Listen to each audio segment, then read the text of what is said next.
안녕하세요. 피부과 전문의 김영수입니다. 제가 원래는 넷째 주 수요일에 오는데, 이번 달에는 조금 빨리 와서, 얼마 안 됐는데 제가 또 다시 찾아오게 됐네요. 오늘은 이제 제가 이제 눈꺼풀 필러의 부작용이란 주제로 왔는데, 되게 신나는 날이에요. 개인적으로는. 제가 뭐, 무슨 야구 경기를 보거나 이런 스포츠 경기를 볼 때도 뭐 아슬아슬하게 이렇게 막 엎치락 뒤치락 하다가 끝에 이기고 이런 아슬아슬한 거를 별로 안 좋아하고, 저는 굉장히 막 이렇게 너무 차이 나게 압도적으로 이기는 이런 것들을 되게 참 좋아하거든요. 그래서 제가 무슨 일을 하건 뭘 보건 간에 제가 압도적으로 잘한다고 생각하는 게 있을 때, 굉장히 이제 기분도 좋고, 신나고 이런 게 있는데, 이 주제가 좀 제가 그렇게 생각하는 주제라서, 그래서 좀, 아마 목소리도 조금 높아질 것 같고, 말도 빨라질 것 같고, 아마 그렇게 되지 않을까 싶은 생각입니다. 뭐, 제가 옷을 원래 못 입는 편이지만 원래 무슨 예전에 제가 눈밑지방 처음 방송을 할 때 입고 왔었던 겨울 니트를 제가 되게 좋아한다고 이야기했던 것처럼, 지금 입고 있는 게 이제 되게 허름해 보이긴 하는데 제가 20년째 제일 좋아하는 여름 티라서, 무슨 뭐 신나는 일이나 제가 기분 좋을 때 이제 입는데, 올해는 처음 입는 거거든요. 아마 눈꺼풀 필러에 대한 이야기를 하니까, 그래서 언제 또 입게 될지는 모르겠지만, 오늘 이제 제가 신나는 마음으로 한번 이야기를 해보도록 하겠습니다. 자, 영양제일님, 밤새곰님, 네, 안녕하세요. 자, 일단 질문은 요거 방송 다 끝나고 나서 정리돼 주신 거를 답변 드리도록 하겠습니다. 일단 제가 주로 하고 있던 일이 눈밑지방 재배치랑 눈꺼풀 필러, 눈 주변 필러 뭐 이런 거였었는데, 오늘은 이제 눈꺼풀 필러의 뭐 예전에 이제 눈꺼풀 필러가 뭔가, 그 다음에 뭐 장점은 어떻고, 안구 건조증이나 안구암 하수와 관계, 뭐 그리고 유지기간 이런 것들에 대한 이야기를 했는데, 몇 년간 이제 데이터들이 조금 더 많이 쌓이게 되면서 실제로 제가 처음에 방송했던 내용들이나 이런 것들도 달라진 것들이 많아서 뭐 많지는 않을 수는 있는데, 그런 것들이 좀 있어서 그런 것들에 대한 이야기도 좀 더 해야 될 것 같고, 이제 오늘은 눈꺼풀 필러 하면서 이제 제일 걱정을 많이 하시는 부분인 부작용에 대해서 좀 말씀을 드리도록 하겠습니다. 자, 이 사진은 그냥 다른 분인데 눈꺼풀 필러를 이제 제가 했던 분들이거든요. 근데 이분들 잘 보면 눈꺼풀 위에 요렇게 눈꺼풀 위가 통통하게 보인단 말이에요. 근데 요 분들이 눈꺼풀이 이렇게 그러니까 제가 통통하다고 말하는 게 무슨 이야기냐 면, 자, 요런 거예요. 요게 이제 제가 저희 병원에서 제가 설명하는 용으로 이제 그림을 그렸던 거였는데, 요게 이제 눈꺼풀의 단면이거든요. 요게 이제 경막이고, 눈꺼풀 이제 여기 속눈썹, 윗눈 속눈썹이고, 여기가 눈 둘레근, 그렇게 되는 건데, 여기에 있는 피부의 두께가 속눈썹에서 가까운 부위부터 위로 올라갈수록 이렇게 점점 두꺼워지거든요. 근데 만약에 절개 쌍꺼풀 같은 걸 하면 보통 요 정도의 중간을 잘라서 요 부분을 없애버리고, 그리고 밑에 있는 요거를 끌어다가 요렇게 갖다 붙이는, 요렇게 되는 거라고 생각을 하면 될 것 같거든요. 이게 이제 상안검 수술, 뭐 절개 쌍꺼풀 수술 요렇게 이제 될 텐데, 절개 쌍꺼풀을 하거나 상안검 수술을 하고 나면 보통 이제 요 부분, 여기가 통통하게 부풀어 보여서 약간 소세지처럼 보인다라는 이야기들을 하는 경우들이 있거든요. 그래서 제가 이제 아까 보여드린 그 분들 같은 경우는 필러를 했는데 이렇게 소세지처럼 됐다. 근데 이분들은 그냥 원래 두꺼운 피부가 내려와서 이렇게 보이는 거예요. 근데 이제 제가 오늘 말씀드릴 내용은 뭐냐면 이분들도 제가 필러를 했던 분들인데 요분들이 눈썹이가 이렇게 잘 보면 조금 더 통통하게 보이는데, 그러니까 눈꺼풀이 차올라서 통통하게 보이는 게 아니라 요 쌍꺼풀 라인 부분이 약간 소세지처럼 부풀어 보인다. 이렇게 되는 거거든요. 이렇게 되는 이유가 무엇인지에 대해서 제가 오늘 설명을 드리도록 하겠습니다. 그래서 그 결론부터 그냥 빨리 잠깐 말씀을 드리면, 제가 생각하는 눈꺼풀 필러의, 물론 잘 못했을 때를 기준으로 하는 게 아니라 눈꺼풀 필러 시술을 잘 했을 때를 기준으로 했을 때 문제가 되는 것. 물론 못했을 때 기준 되는 것도 이제 뒤에 제가 말씀을 좀 드리겠지만, 잘 했을 때를 기준으로 해서 이렇게 눈꺼풀 위에 쌍꺼풀이 통통하게 부풀어 오르고 뭔가 부어 보인다. 이런 현상이 생기는 걸 제가 왜 생기는지에 대해서 말씀을 드리도록 하겠습니다. 일단 눈꺼풀 꺼짐이라는 건 그냥 요것도 아마 그림들을 좀 보셨을 것 같지만 안구가 있고 뭐 그냥 굉장히 간단하게 그려서 눈꺼풀 올리는 근육이 있고 뭐 다른 연부 조직 이런 거 다 빼고 눈 위가 이렇게 통통하게 차 있어야 되는 게 이렇게 폭 꺼져 들어가 있다. 요게 이제 눈꺼풀 꺼짐이고, 눈꺼풀 꺼짐을 치료하는 방법이 이제 뭐 여러 가지들이 있지만 제가 이제 주로 하고 있는 눈꺼풀 꺼짐 필러라는 거는 어떤 식이냐면, 자, 여기 아까 그 사진보다는 조금 더 이제 그 연부 조직들이 잘 나와 있는데, 안구가 있고 눈꺼풀 올리는 근육이 있고 요 위에 이제 지방, 그러니까 경막이란 구조 안쪽의 지방이 있고 바깥쪽의 지방이 있고 그걸 둘러싸고 있는 요 눈둘레 있는 근육이 있고, 근데 나이가 들건 뭐 체중이 빠지건 아니면 뭐 이마 거상이나 뭐 눈썹 하 거상이나 이런 수술을 했건 뭐 여러 가지 이유들에 의해서 요 지방들이 빠지는 거예요. 눈꺼풀 위에 있는 요 지방들이 경막 안쪽과 바깥쪽에 있는 지방이 빠지면서 요렇게 눈이 꺼지게 되고, 요렇게 꺼졌던 걸 이제 제가 필러를 넣어가지고 채워 넣는데, 그러니까 꺼진 요 부분, 그러니까 경막 안쪽에 있는 지방도 빠졌고 바깥쪽 지방도 빠졌으니까 요 부분 각각에 다 필러를 집어넣어서 이렇게 채워 올린다 하는 게 이제 제가 하는 필러의 핵심이에요. 예전에는 제가 이제 이야기를 할 때 안쪽에 필러를 먼저 넣고 안쪽으로 넣어놓은 필러가 차오르는 정도를 보고 3개월 뒤에 바깥쪽으로 필러를 넣는다 라는 개념으로 제가 설명을 했었었는데, 물론 제가 처음에는 요거 하고 2주 뒤에 리터치를 하기도 했고 한 달 뒤에 하기도 했고 경과를 보다가 이제 3개월로 정했었다가 요새는 이거를 따로 할 필요가 없겠다라는 생각이 들어서 요걸 동시에 하고 있는데, 이 시술을 동시에 하고 있는 이유도 이따가 말씀을 드리도록 하겠습니다. 그래서 보통 이제 이렇게 꺼져 있는 눈꺼풀을 채워 올리면 이렇게 된다는 거예요. 지금 이제 한 달이나 3개월, 2주 이렇게 돼 있는 사진들보다는 조금 더 길게 있던 사진들을 제가 모아가지고 보여드리는 건데, 이렇게 꺼져 있던 눈꺼풀이 이렇게 차오른다. 자, 이렇게 꺼진 눈꺼풀이 이런 정도로 차오른다. 자, 아까 보여드린 사진이지만 이렇게 많이 꺼져 있던 게 차올라서 이런 정도 차오르게 만든다.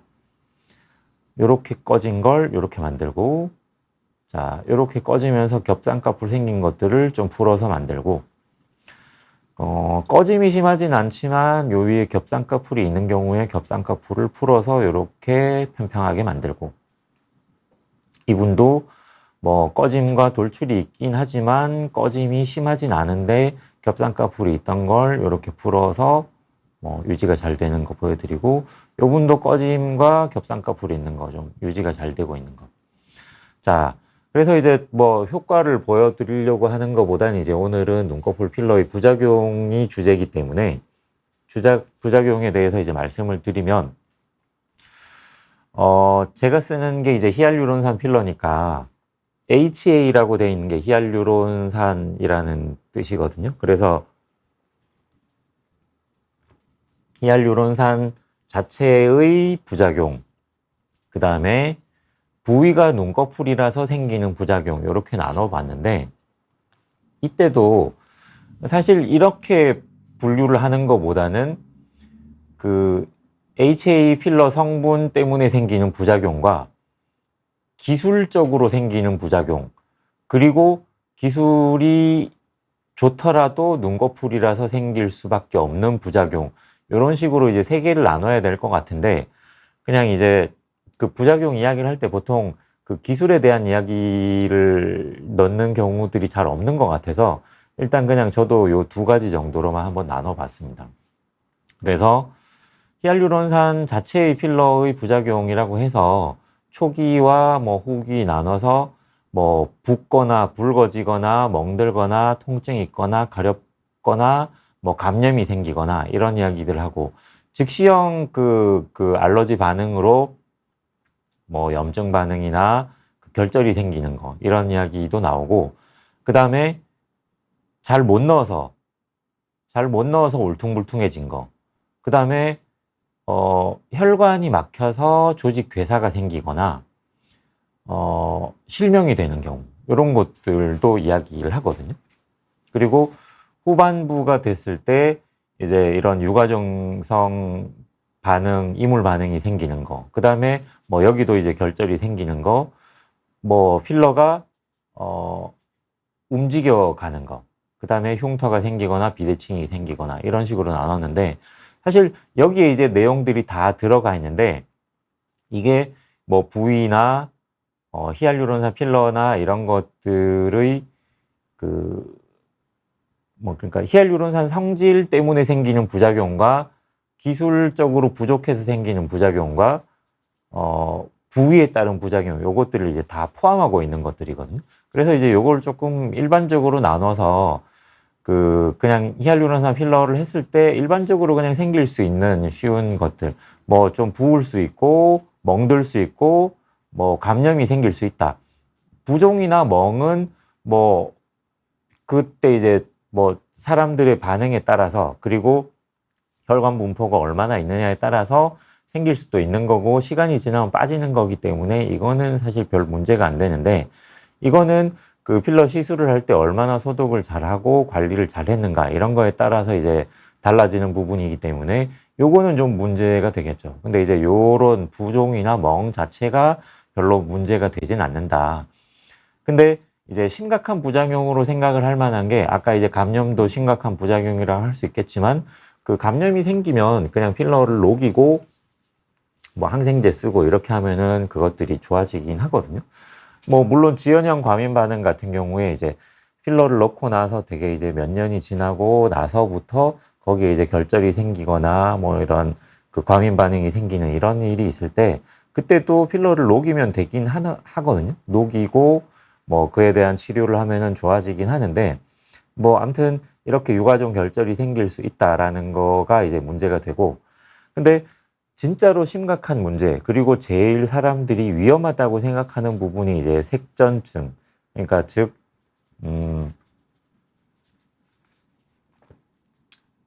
어떤 물질이 혈관을 막아서 피가 안 통하게 만드는 거, 그거를 이제 색전증이라고 하거든요.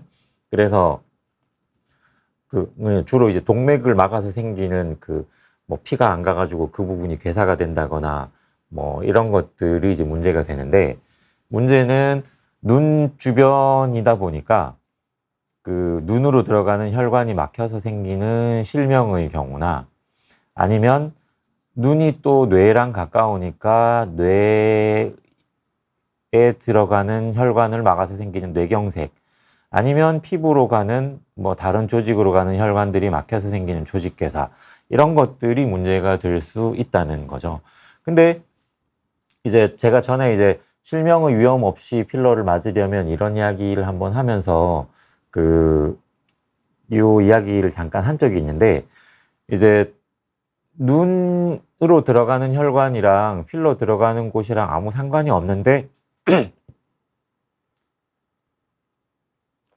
왜 실명이 생기는가에 대한 이야기 원리를 한번 제가 말씀을 드렸던 적이 있거든요.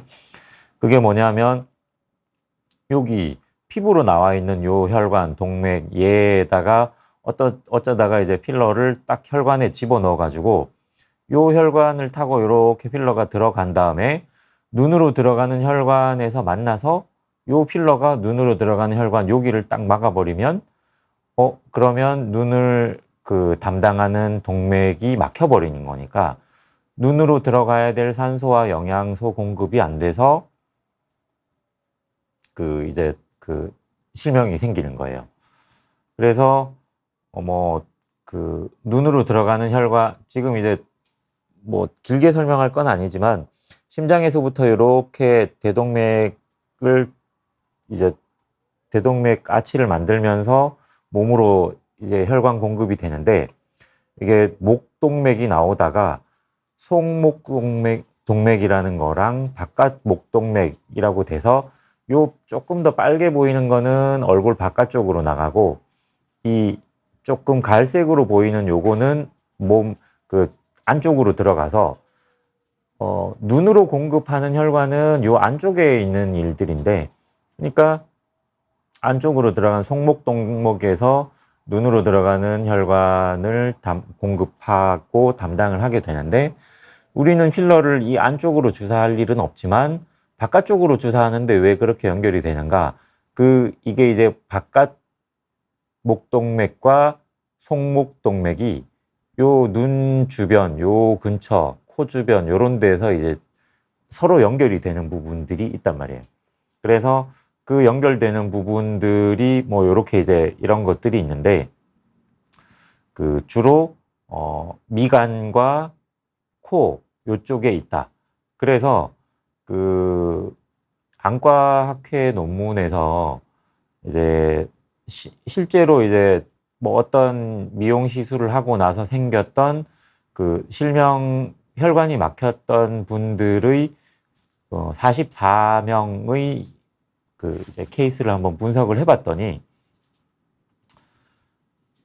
미간이 26명, 그 다음에 팔자주름이 11명, 그 다음에 코가 10명 이렇게 된다는 거예요. 그래서 생각보다 미간, 팔자주름, 코 여기가 오히려 빈도가 높고, 또 이 자가지방과 히알루론산 필러가 있는데 자가지방이 22명이고 히알루론산 필러가 13명이에요. 그리고 뭐 기타 콜라겐이나 다른 거에 스컬트라도 포함이 돼 있고, 그래서 일단 히알루론산 필러가 지방 이식보다 더 위험하다라고 알려진 것들이 잘못됐다.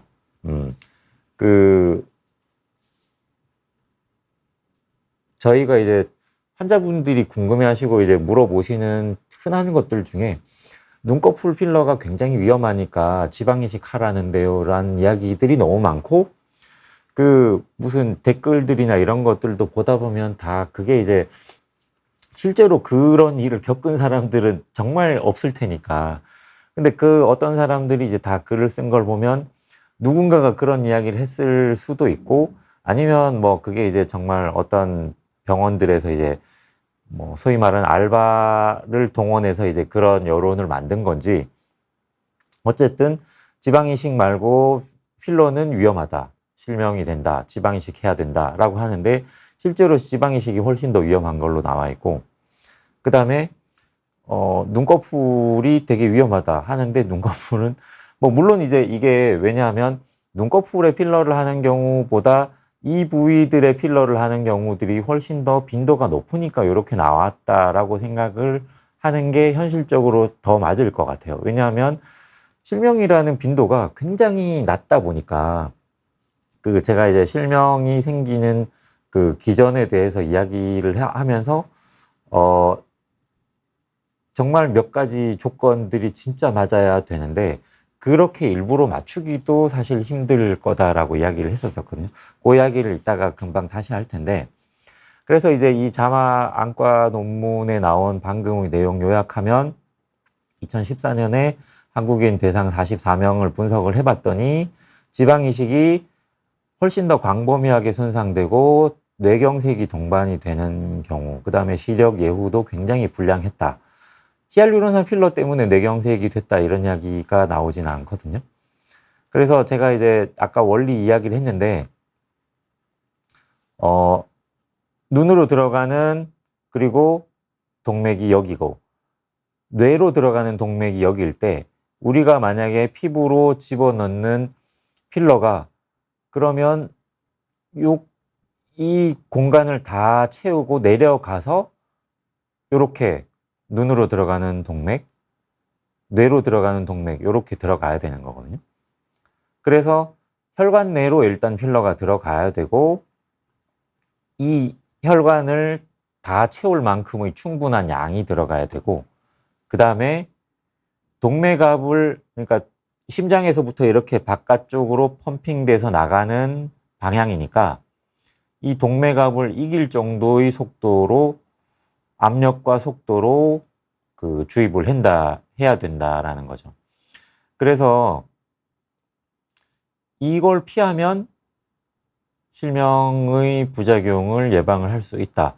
그래서 이제 캐뉼라를 조금 두꺼운 걸 써서 혈관을 찌를 가능성을 낮추고, 이게 캐뉼라를 쓰더라도 뭐 27게이지 캐뉼라 이런 것들은 정말 되게 가늘거든요. 그래서 그거는 뭐 니드를 쓰는 거나 별 차이가 없어요. 그래서 가는 캐뉼라를 쓰는 거를 내가 굉장히 정교하게 시술을 한다라는 걸 가지고 이제 뭐 이야기를 하는 분들도 계시고,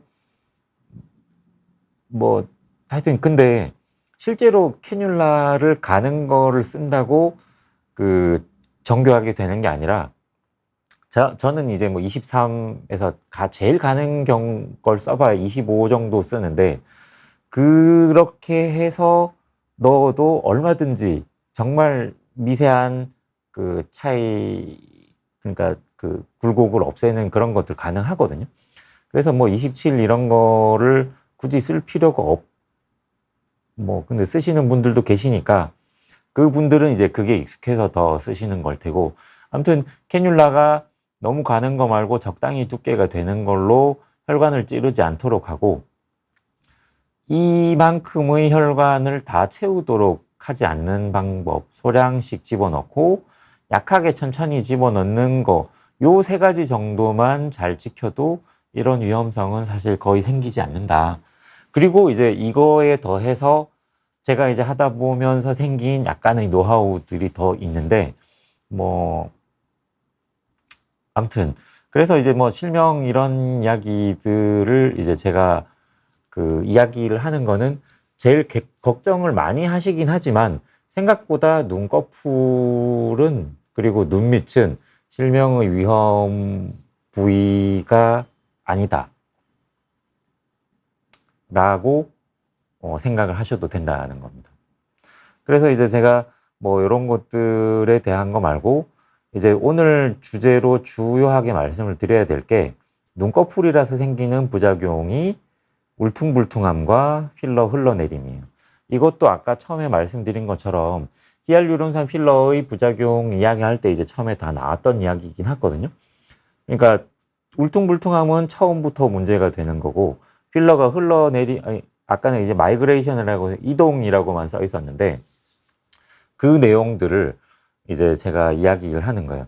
그 예전에 이제 제가 몇 번 이야기를 하면서 그 어떤 성형외과 의사 선생님이 뭐 필러는 절대로 녹지 않고 뭐 이게 온몸을 이동해서 다닌다 뭐 이런 이야기 하고 뼈를 녹인다 이런 이야기 했던 거에 대한 제가 이제 그 근거를 들었던 논문들의 내용에 대해서도 제가 말씀드리면서 그 반박을 했었는데, 그 반박은 실제로 그분의 말은 틀렸기 때문에 그에 대한 반박은 하지만, 근데 필러가 흘러내린다라는 거는 저도 계속 그 흘러내릴 수 있음에 대한 이야기를 했었고, 그 부분은 실제로도 생기는 현상이기 때문에 제가 이제 오늘은 그거에 대한 이야기를 좀 할 거예요.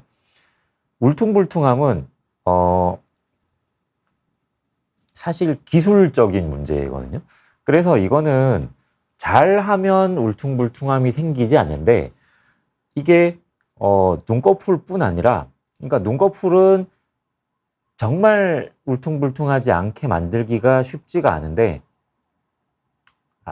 그러니까 울퉁불퉁하지 않게 만들기가 쉽지가 않은데, 뭐 만약에 필러를 잘 못한다 그러면 뭐 뺨에 넣건 어디를 넣건 보통 이제 울퉁불퉁해지지 않는 부위에서도 이제 울퉁불퉁해질 가능성이 있다는 거죠. 그래서 울퉁불퉁함은 실제로 이제 눈꺼풀이라서 생기는 부작용이라기보다는 기술적인 부작용에 해당되는데, 눈꺼풀에는 사실상 이제 눈을 감았을 때 울퉁불퉁해 보이지 않도록 넣는 것이 힘들다.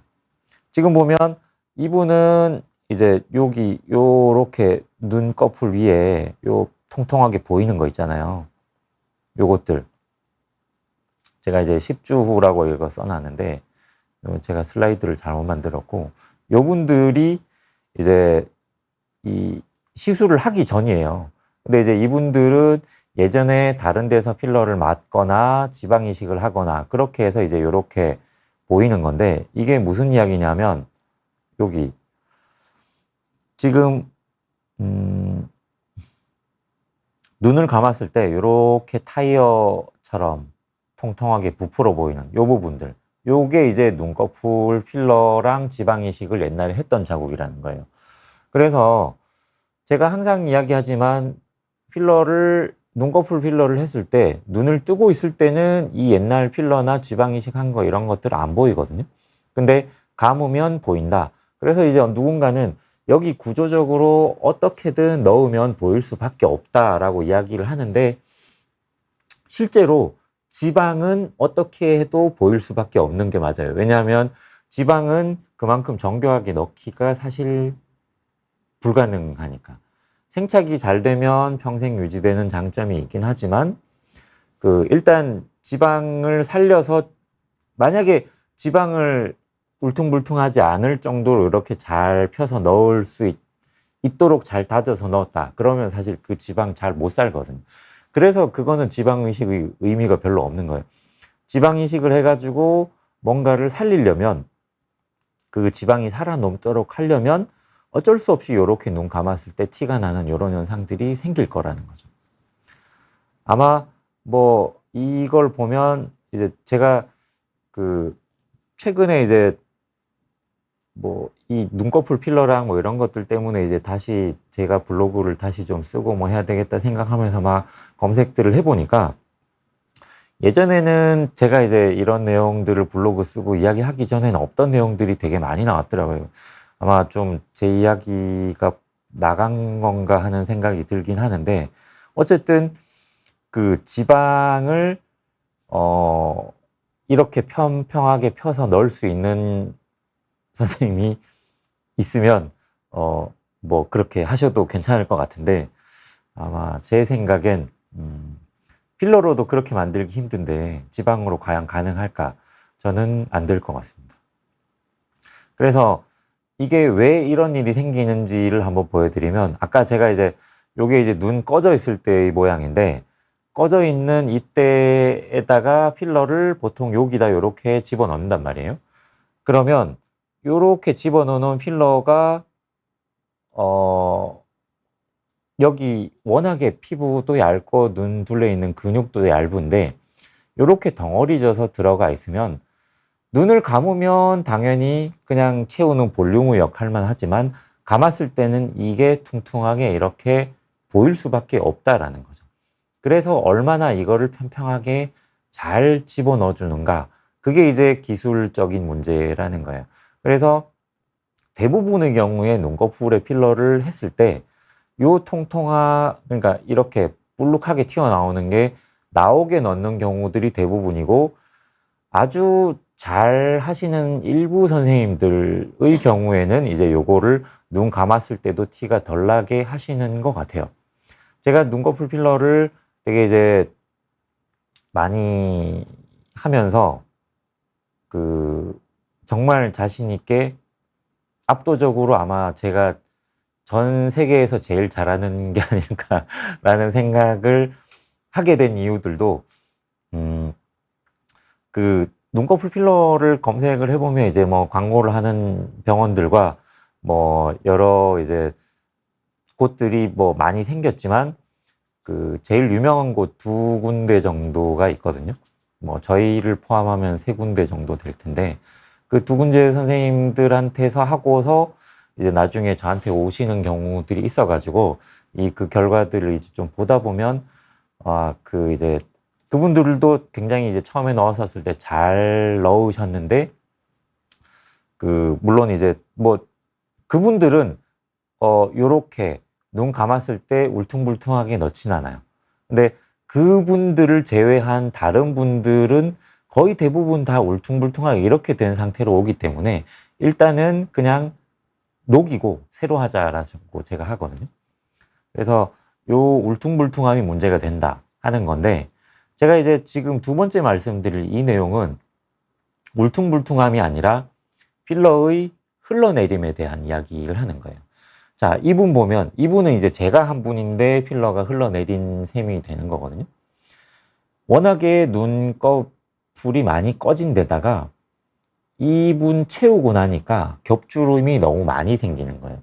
그래서 그 겹주름을 펴기 위해서 제가 이제 경막 바깥쪽으로 이렇게 필러를 남들보다 조금 더 피부도 얇고 해서 많이 집어넣었더니 이렇게 겹주름도 풀리고 꺼짐도 좋아지긴 했는데 약간 요렇게 눈 위가 통통하게 부어버리는 거예요.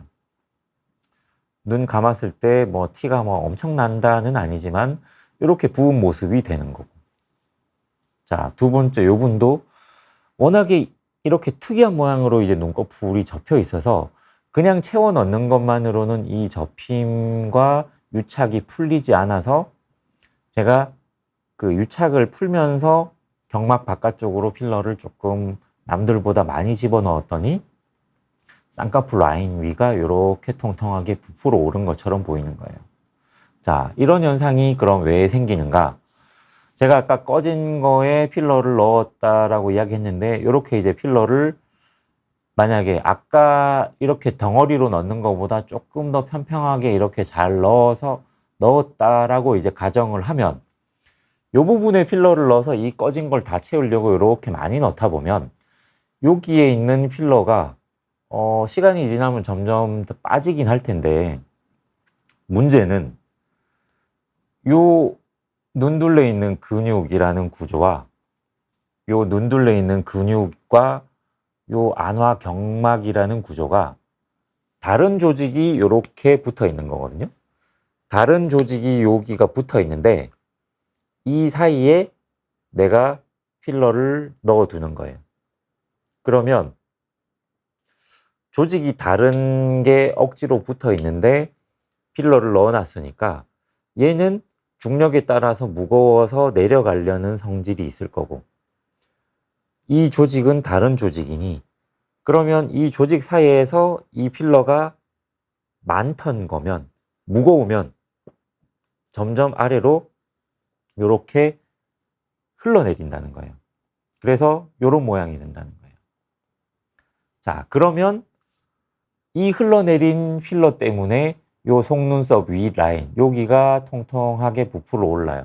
아까 제가 제일 처음에 여기 피부가 얇고 위로 올라갈수록 두꺼워진다라고 제가 말씀을 드렸는데 그러니까 피부 두께가 이런 식으로 두꺼워져야 되는데 여기에 필러가 들어가서 여기 피부가 이렇게 두꺼워져 버리면 그러면 마치 절개 쌍꺼풀 한 것처럼 그런 소세지 같은 눈이 된다라는 거예요.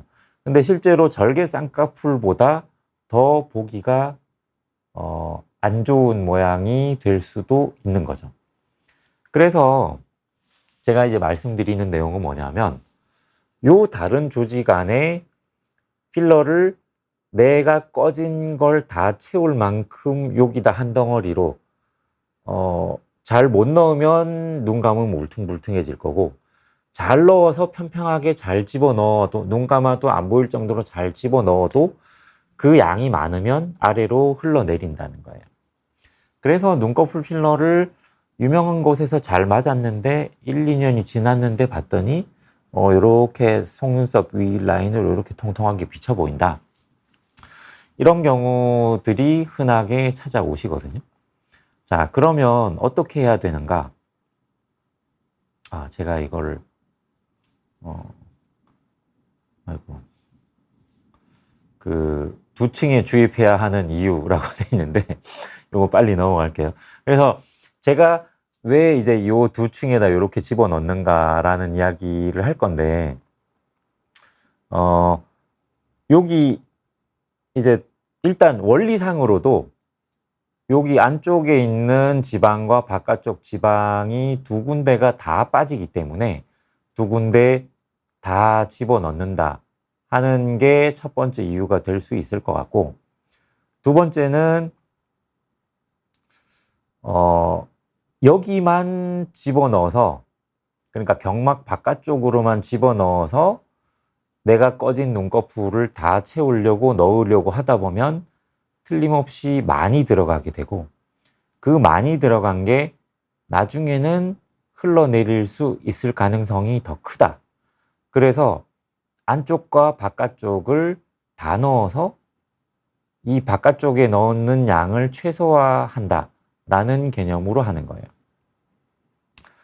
그리고 세 번째, 이 안쪽으로 넣은 양이 많아질수록 눈 뜨는 게 편해지는 작용이 훨씬 더 크더라고요. 제가 이제 오래 해보니까 바깥쪽으로만 넣어서 이제 눈꺼풀을 채우는 것도 해보고 안쪽으로만 넣는 것도 해보고 했는데, 눈 뜨기가 너무 편해져서 하는 분들은 보통 요 안쪽 넣는 걸로 훨씬 더 편해 하시는 경우들이 많더라고요. 물론 바깥쪽으로 넣는 걸로도 눈 뜨기가 편해지는데, 여기가 눈 뜨기 편한 것들이 더 많다. 그리고, 이제 제가 요새 요거를 이제 동시에 넣는 이유가 뭐냐면, 예전에는, 제가 이제 1차를 필러를 넣고 나서 눈꺼풀이 차오르는 모양을 보고 부족한 모양에 맞춰서 제가 이제 필러를 바깥쪽으로 넣는다 하는 개념으로 하다가, 이 바깥쪽에 넣은 필러들의 무게 때문에 여기에 흘러내리는 걸 보다 보니까, 그러면 요 바깥쪽으로 넣을 수 있는 것도 한정없이 많이 채워 올리는 게 아니라 흘러내리지 않을 정도까지만 넣어야 하는구나 하는 생각이 들어서, 그래서 양을 줄여서 넣다 보니, 그러면 굳이 내가 3개월을 기다려서 차오르는 만큼을 보고 넣을 게 아니라 그냥 처음에 꺼진 정도만 보고 제가 안쪽과 바깥쪽을 적당히 채워서 넣는 게 더 좋겠다라고 생각을 하게 된 겁니다. 그래서 이제 요새는 동시에 하게 된 거고, 물론 또 이 말씀도 드려야 되겠네요. 그러면 여기에 넣어놓은 필러가 많으면 무조건 다 흘러내리는가? 그거는 아니에요. 제가 이제 많이 하다 보니까 가끔 이렇게 흘러내리는 분들이 생긴단 말이에요.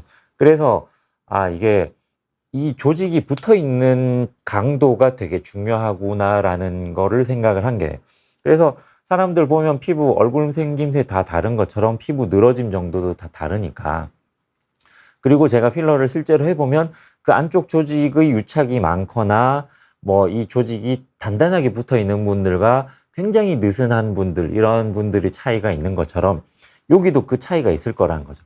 그래서 사실 여기에 넣을 때 이제는 그게 이제 피부 타입에 따라서, 그리고 늘어지는 타입인가 이건가 아닌가에 따라서 여기에 넣는 양을 얼마 정도 많이 넣어도 되겠고 적게 넣어도 되겠고 이런 것들도 이제는 제가 좀 감이 오긴 하는데, 어쨌든 뭔가 시술을 할 때는 좀 보수적으로 접근하는 게 더 맞다라고 생각하는 편이라, 그래서 저는 가능한 한 여기가 흘러내리지 않을 정도 양까지만 집어넣는 걸 추천드리고, 그래서 그런 경우에 이제 그럼 이제 다른 데만 비난을 하고 너는 제일 최고로 잘해서 완벽한가, 그게 아니라, 그럼 제가 하는 거의 한계는 뭐냐면, 안쪽으로 넣고 바깥쪽으로 넣는데 두 개 다 양의 한계를 둔다라고 했으니까 그러면 많이 꺼진 분들의 경우에 제가 넣는 양이 좀 부족할 수 있다는 거예요. 옛날에는 그거를 이제 제가 그냥 꺼진 만큼 다 채워드릴게요 해가지고 더 자신 있게 많이 넣고 했는데 이 흘러내린 분들을 몇 분 보다 보니까 물론 그분들은 꺼진 것보단 그게 훨씬 낫다라고 하긴 하셨지만 제가 보기에는 그게 만족스럽지가 않은 거예요. 그래서 이제 지금 양을 줄여 놓다 보니 요새는 많이 넣었는데 아직 조금 더 차오르면 좋겠어요 하시는 분들 계시거든요. 그런 양의 한계가 저는 좀 생길 수밖에 없다. 근데 그런 경우에 이제 제가 원하시는 경우에는 추가로 여기를 더 넣는 경우도 있는데 그때는 꼭 요게 더 흘러내릴 수 있는 가능성을 반드시 설명을 드리고 이제 이야기를 하는 거예요. 그래서 이제 그러면 이 흘러내릴 수 있는 거면 지방 이식하는 게 결국은 더 낫지 않은가 이런 이야기를 하는데 흘러내림에 있어서는 지방 이식이 안 흘러내리는 게 맞아요. 그러니까 이유가 잘못됐다라는 거죠. 흘러내리지 않는 게 지방 이식의 장점인데 실명의 위험 같은 경우는 눈꺼풀 같은 경우에 필러가 오히려 지방 이식에 비해서 더 낫다라고 생각을 하면 될 것 같고 울퉁불퉁할 가능성은 당연히 지방 이식이 훨씬 더 높다. 그리고 비쳐 보일 가능성은 지방 이식이 더 낫다라고 되어 있는데 눈꺼풀 위는 그렇게 얇은 피부에 집어넣는 게 아니기 때문에 사실 이것도 비쳐 보일 가능성이 둘 다 별로 없다라고 생각하면 되는 거예요. 근데 이제 교정을 할 수 있는가? 생착이 되고 난 후에는 지방 이식은 교정하려면 수술로 제거하는 수밖에 없는데 필러는 그냥 녹이면 된다. 유지 기간은 당연히 생착이 잘 되면 평생 유지가 되는 거니까 지방 이식이 더 나은데 아까 말한 것처럼 잘 만들어서 넣기 위해서 그러니까 눈 감았을 때도 티 안 나게 잘 넣기 위해서 넣으면 생착이 안 돼서 이것 유지 기간 사실 굉장히 짧은 오히려 필러보다 더 짧은 상황이 되는 거고 그래서 이제 유지 기간은 비슷하다 각각 장단점이 있다 정도 될 거고 당연히 필러는 이물질에 해당되는 히알루론산이 물론 내 몸에 있는 거지만 히알루론산이 구조가 변형된 것 자체 혹은 그 성분 물질 BDD가 만드는 그 과민 반응 같은 게 생길 수 있다. 자가지방은 내 지방이니까 별로 그런 일이 생기지 않지만 대신 석회화나 이런 것들이 문제가 될 수는 있다. 제가 이제 그런 것들은 너무 지방 이식을 비난하는 것 같아서 그런 내용들은 안 넣었지만 하여튼 이런 식이 된다라는 거예요. 그래서 되게 길게 신나서 이야기를 하다 보니까 질문글에 답변 드리기도 전에 43분이나 벌써 지나버렸네요. 이제 질문 주신 것들 답변을 좀 드리도록 하겠습니다. 라고목함님 오셨네요. 제가 손에 생긴 거랑 발등에 생긴 거 보고 제가 찾아보겠다고 말씀을 드렸고 그때 이제 진료실 나가서 잠깐 짧은 시간 찾아본 거 말고 그 뒤로 이제 제가 집에 가가지고 좀 많이 찾아봤는데 잘 못 찾겠더라고요. 진짜로 뭔가 말씀드린 것처럼 케이스 리포트만 좀 더 많았었고 그래서 이거는 사실 제가 그래서 피부과를 별로 안 좋아하는 뭔가 원리를 생각해가지고 이게 이런 걸로만 하기에는 너무 밝혀진 원리가 좀 적다 보니까 그래서 근데 뭔가 제가 해결을 딱 해드리면 좋겠는데 일단은 근데 이게 뭔가 마찰이나 압력 이런 문제라기보다는 정말 어떤 국소적인 과학악화 반응이 생겼는데 그게 과연 항암제 때문이었을까? 아니면 아무튼 제가 계속 예의주시하면서 다른 의사회 게시판이나 이런 데도 혹시 제가 모르는 게 있는가 좀 더 찾아보고 다음에 오실 때까지는 제가 꼭 찾을 수 있으면 좋겠습니다. 찾아야 되는데.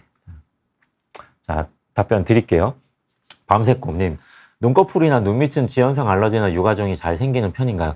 이거는 부위라기보다는 그냥 필러의 성질과 체질의 문제라서 그래서 제가 이제 벨로테로를 쓰는 이유가 제가 요새는 이제 벨로테로, 레스틀렌 두 종류 필러밖에 안 쓰는데 그 제일 이제 그거에서부터 좀 제 경험상 안전했었고 그래서 그냥 그걸 쓰고 있습니다. 영양제일님 티를 어떻게 20년 제가 원래 근데 물건을 굉장히 아껴서 쓰는 편이라서 뭐든 20년 넘는 게 되게 많아요. 그래가지고 이 티만 특별한 건 아닌데 사실 이게 이제 재질이 면인데 지금 잘 보면 뭐 거의 린넨 같아요. 이제 뭐 근데 그냥 제가 아끼는 거라서 안 버리고 그냥 있는 거라 하여튼 원래 그냥 저는 뭐든 다 아껴서 쓰는 편입니다. 소니님, 원장님 눈꺼풀 꺼진 필러는 효과가 얼마나 가나요? 요새 제가 말씀드린 건 짧게는 1년 정도 가는데 보통 요새 이제 예전에 했던 분들이 이제 다시 오시는 주기들을 이제 계속 보다 보니까 한 2, 3년 정도가 제일 많은 것 같고 근데 이제 짧게 오시는 분들은 1년 뭐 하여튼 그런 것 같아요. 아직 안 오신 분들은 아직 괜찮은 건지 그냥 제가 싫어서 안 오시는 건지 잘 모르겠지만 보통 2, 3년이 제일 많지만 짧으면 1년 정도 되는 것 같습니다. 제니님, 혹시 필러 한 번 맞으면 계속 맞아야 하는지 궁금합니다. 요즘 입술에도 필러를 많이 맞는 것 같은데 제시처럼 너무 퉁퉁하고 부자연스러운 거 싫어. 필러 자체가 문제가 아니라 필러를 어떻게 넣느냐에 따른 거니까 저도 너무 티나게 넣는 것들을 싫어하니까 만약에 입술 필러를 넣었는데 별로 티나지 않게 넣고 싶다. 그러면 티나지 않게 넣으면 되는 거거든요. 그리고 꼭 다시 더 넣어야 되는가? 넣어서 예뻐졌던 모양이 다시 빠지면서 안 좋아지면 다시 넣고 싶어지는 거지만 이걸 꼭 넣어야 되는가? 이렇게 생각하진 않습니다. 자, 밤새꼼님, 레스틸렌 비탈과 비탈 라이트는 어떤 경우에 구분해서 사용하나요? 저는 이제 비탈을 안 쓰긴 하는데 물광주사라고 이제 옛날에 처음 제일 먼저 나왔던 게 이제 비탈이었고 아마 비탈 라이트는 제가 안 쓰고 나서 더 나온 거라서 별로 두 개를 비교해 본 적은 없어서 저는 이거에 대한 정확한 답변을 드리기는 힘들 것 같은데 요새 물광주사를 잘 안 하잖아요. 이제 리쥬란이나 뭐 이런 것들을 하는데 예전에 이제 제가 학회에서도 그렇고 한번 그런 이야기를 질문을 한 적이 있었었는데 물광주사용으로 필러를 쓰다가도 혹시 피부 괴사나 이런 것들이 생긴 적이 없는가? 근데 본인들은 없다라고 하는데 저는 제가 이제 이거를 하다 보면 항상 물광주사용으로 이런 필러 덩어리 아무리 입자가 작더라도 그런 거를 이렇게 주사로 막 찍어 넣다 보면 빈도가 높아지면 그게 피부 괴사나 실명이나 이걸 일으킬 수 있지 않을까 하는 게 저는 항상 의문이 돼가지고 비타를 할 때도 가급적이면 이제 그걸 줄여서 이제 하다 보니 저는 시간이 너무 오래 걸리고 해가지고 요새는 이제 그냥 안 하고 대신 더 안전하게 쓸 수 있는 것들이 너무 많이 나왔으니까 리쥬란 같은 거 이런 것들을 쓰느라 요새는 잘 안 쓰고 있습니다. 자, 도토리님, 자가 면역 질환이 있다거나 특히 부작용이 많이 나타나는 사람의 특성이 있나요? 그리고 눈 밑에 리쥬란 등 주사를 많이 맞아서 피부가 좀 딱딱한 편이 과민 반응이 나타나는 거는 누구한테 나타나는지 사실 솔직히 저도 잘 모르겠어요. 빈도가 워낙에 낮아서 이제 그거를 뭔가를 보고 이제 어떤 분한테 생긴다 이런 거를 나누기가 좀 애매한 것 같아서 근데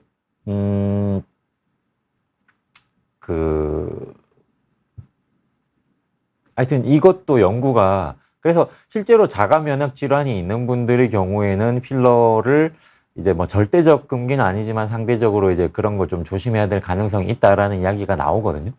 그래서 내가 자가 면역 질환이 실제로 있다라면 이제 필러를 좀 조심스럽게 맞아야 될 수도 있는데 항상 생기는 것도 아니고 그런 경우에도 되게 드물긴 하거든요.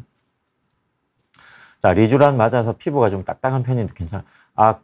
주사를 맞아서 딱딱한 편이다라고 한다면 그게 경화랑 아니면은 흉터랑은 조금 다른 종류로 생각할 수 있을 것 같아서 그거는 별로 문제가 되지는 않을 것 같습니다. 근데 이제 너무 주사를 많이 맞지는 마시고 딱딱해질 정도라면 그건 조금 줄이셔도 좋을 것 같아요.